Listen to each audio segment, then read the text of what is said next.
Good morning. This is Dr. Rajesh Mehra from Chantilly Family Practice in Chantilly, Virginia, trying to bring you some health tips, and I am delighted that you have joined us this morning. Today, I want to discuss men's health.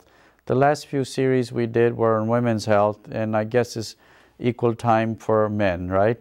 So, men's health. Well, what is important in men? A lot of different factors, but a very common problem is prostate.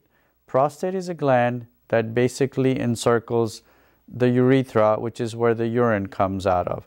Every man, as he ages, the prostate becomes big. Mostly people above 50 have an enlarged prostate. It is very common to have men above the age of 50 complain about problems with urination in terms of their stream getting less, getting up at night, and not being able to empty the bladder. This invariably happens to all men by the time they're 65 to 70. There are different gradations, different quantity that happens in different men, some earlier and some later. There are many, many different factors that account for this to happen. The symptoms I've already alluded to. How do you treat enlarged prostate? Once these symptoms are recognized and your doctor has done an exam in the office, he will draw blood for a test called PSA. This also picks up cancer for the prostate to make sure that that is not present.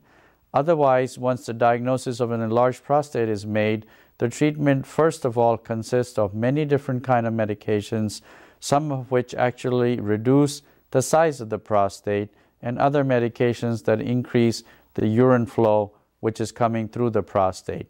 The second thing, if this fails, or if you are so inclined not to take medication and the prostate is much bigger than what it should be, there are now newer technologies which consist of freezing the prostate, heating the prostate by laser and burning it, and lastly, old gold standard of treating enlarged prostate, which is to do a prostatectomy, which stands for removing the prostate by doing a surgical procedure.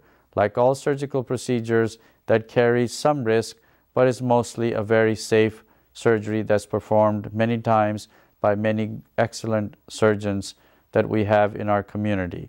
So if you have these symptoms, seek medical advice.